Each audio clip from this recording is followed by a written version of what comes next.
Can you buy a house you are the executor of, and if so, can you purchase the house for less than it is worth?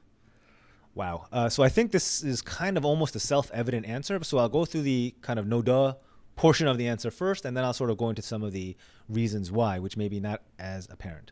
Can you buy the house that you're the executor of? No. There's almost a irreconcilable conflict of interest. An executor is supposed to be a conduit, is a fiduciary, and that means you're supposed to be acting on behalf of others. You're supposed to be acting and putting somebody else's interests ahead of your own. By being the purchaser of a house over which you are the executor, you are putting your interest directly in conflict. You are the risk of making a bad deal is way too great, and this very question is sort of proof of that. And can you purchase the house for less than it is worth? Absolutely not. That is almost the textbook definition of failing to live up to your fiduciary duties, failing to put the interests of your heirs above your own. It's like the exact opposite. So that's a hard, resounding no. But let's talk about why and what are the consequences.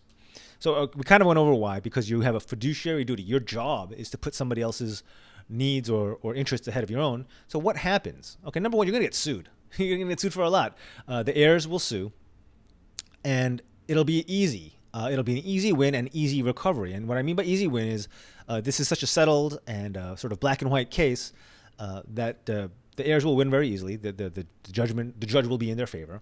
And what I particularly mean by easy is that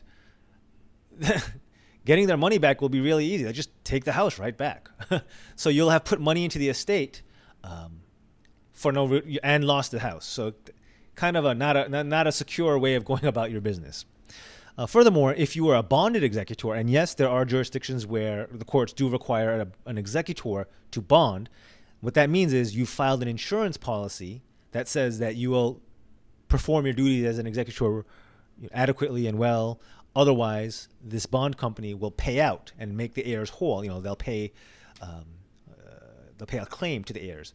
If that happens, then this bond company is going to sue you. You're going to be sued from every which direction.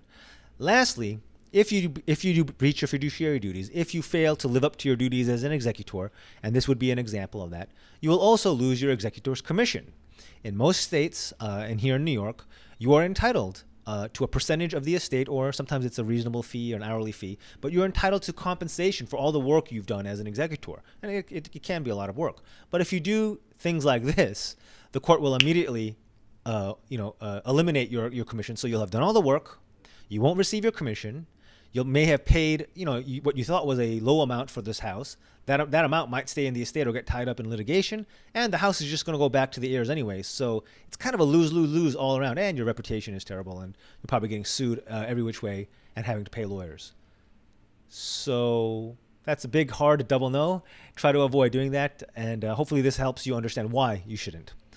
I'm giving this answer based on my many, many years of experience as a New York professional executor and probate attorney of several hundreds of estates. Hope you find this helpful.